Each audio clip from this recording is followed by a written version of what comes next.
मुख्यमंत्री नीतीश कुमार ने राज्यसभा जाने के लिए नामांकन पर्चा भी दाखिल कर दिया। अमित शाह खुद इस नामांकन में शामिल होते हैं, नितिन नवीन और कई नेता मौजूद होते हैं, लेकिन अब कहीं ना कहीं नीतीश कुमार के राज्यसभा जाने को लेकर पेच फंस चुका है। क्या कुछ तमाम बातें हैं वो आपको विस्तार से बताते हैं। नमस्कार, मैं कोमल और आप देख रहे हैं दर्श न्यूज। देखिए, नीतीश कुमार ने खुद ये फैसला लिया कि वो अब बिहार की राजनीति को छोड़कर केंद्र की राजनीति करेंगे और राज्यसभा का उन्होंने नामांकन पर्चा भी दाखिल किया। हालांकि मुख्यमंत्री नीतीश कुमार ने 3 महीने पहले ही 20 नवंबर 2025 को 10वीं बार मुख्यमंत्री पद का शपथ लिया, लेकिन आज तक अभी तक किसी को यह समझ नहीं आ रहा कि आखिर इस 3 महीने में नीतीश कुमार ने यह फैसला क्यों लिया और राज्यसभा जाने के लिए उन्होंने नामांकन भी दाखिल किया। कल जब नेताओं से मीटिंग भी की, बैठकें भी की, तो इसमें नीतीश कुमार ने यह साफ कहा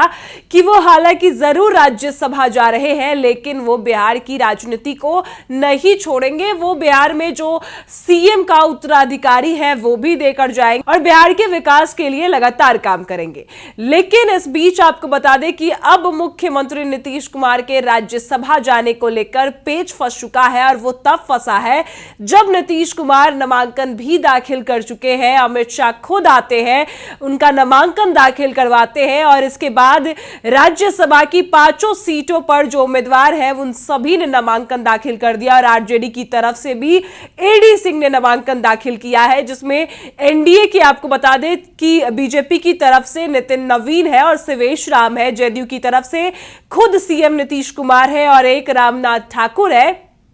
वहीं 5वीं सीट पर उपेंद्र कुशवाहा है, जबकि 5 सीट भर चुकी है राज्यसभा की, लेकिन फिर भी आरजेडी की तरफ से एक उम्मीदवार दिया गया जो कि एडी सिंह है, जिनका कार्यकाल पूरा हो रहा है, लेकिन उनको फिर से रिपीट किया जा रहा है। इस बीच अब एक कांग्रेस के प्रवक्ता राजेश राठौर ने सवाल खड़ा कर दिया है कि नीतीश कुमार को राज्यसभा जाने को लेकर वो क्या कुछ कहते नजर आए हैं। कांग्रेस के प्रवक्ता ने राज्यसभा जाने पर नीतीश कुमार के पेच फंसा दिया है। क्या कुछ वो कहते नजर आए हैं वो आप सुनिए। नीतीश कुमार जी को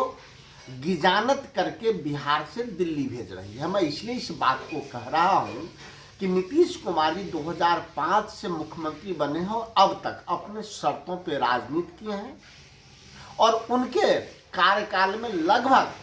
10 बार राज्यसभा और विधान परिषद का चुनाव हुआ है, जिसमें मात्र 1 बार वोटिंग हुई है। चूंकि नीतीश कुमार जी ने ठाना कि अतिरिक्त उम्मीदवार देने से विधायकों में अविश्वास बनता है, विधायक अविश्वास के श्रेणी में आते हैं, इसलिए नीतीश कुमार जी ने पूरे अपने कार्यकाल में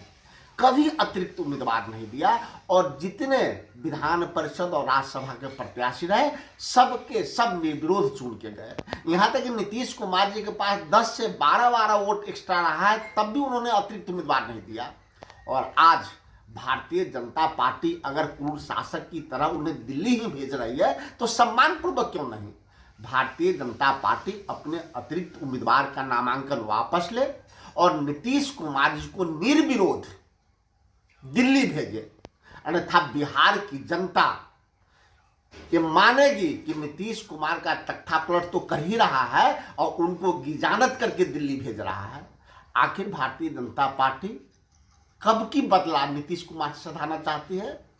हम पुनः भारतीय जनता पार्टी से मांग करते हैं कि नीतीश कुमार जी की इस अंतिम राजनीति यात्रा को सौहार्दपूर्ण वातावरण में और सम्मान के साथ दिल्ली भेजे। उसमें मात्र एक विकल्प है कि भारतीय जनता पार्टी अपने अतिरिक्त उम्मीदवार का नामांकन वापस ले, चूंकि एनडीए के पास अतिरिक्त उम्मीदवार के लिए वोट। तो सुना आपने, साफ राजेश राठौर ने यह कहा कि नीतीश कुमार के साथ जाति कर रही है भाजपा और नीतीश कुमार अगर जा रहे थे राज्यसभा तो निर्विरोध जाना चाहिए था, क्योंकि इस बार आपको बता दें कि जिस तरीके से राज्यसभा का चुनाव होता था निर्विरोध लोगों को ही राज्यसभा भेजा जाएगा, जबकि ज्यादा विधायक भी होते थे तब भी कम लोगों को राज्यसभा भेजा जाता था। था और कुछ ऐसे विधायक होते थे जो कि वोट भी नहीं कर पाते थे, फिर भी कम ही विधायकों को जो है वो राज्यसभा भेजा जाता था। ज्यादा विधायक भी हो जाते थे तो उनको रिजर्व में रखा जाता था, लेकिन सभी को नहीं भेज दिया जाता था। और ऐसे में एनडीए की तरफ से जो 5 सीट है उन सभी पर भेजा गया और एक सीट पर पेच फंसा हुआ था, जो सीट लगातार जिसकी दावेदारी उपेंद्र कुशवाहा, जीतन राम मांझी, चिराग पासवान कर रहे थे। और ऐसे में अब नीतीश कुमार खुद राज्यसभा जा रहे हैं, तो इस पर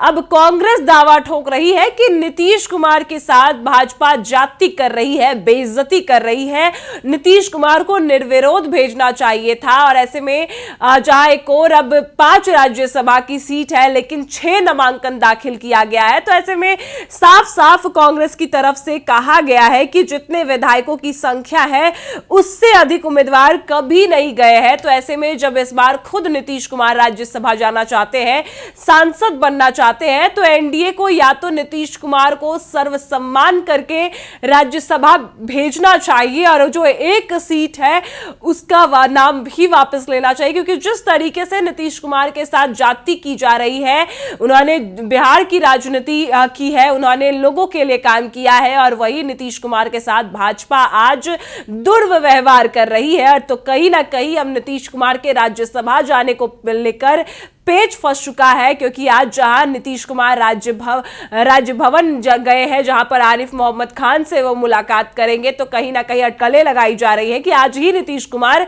इस्तीफा भी दे सकते हैं सीएम पद से। लेकिन अब इस बीच ही राज्यसभा की पेच नीतीश कुमार की फंस चुकी है नामांकन दाखिल करने के बाद भी, क्योंकि अभी भी समय है कि नीतीश कुमार अपना नामांकन वापस ले सकते हैं, क्योंकि सभी नेता, सभी विधायक यही चाहते हैं कि नीतीश कुमार राज्यसभा ना जाए, वो बिहार की ही राजनीति करे, वो सीएम ही रहे। लेकिन ऐसे में जो कांग्रेस के प्रवक्ता राजेश राठौर ने दावा किया, उससे हलचल काफी बढ़ गई और बीजेपी क्या कदम उठाती है ये भी देखने वाली बात होगी। अब आपकी क्या राय है वो हमें कमेंट में जरूर बताइए और देखते रहिए दर्श न्यूज।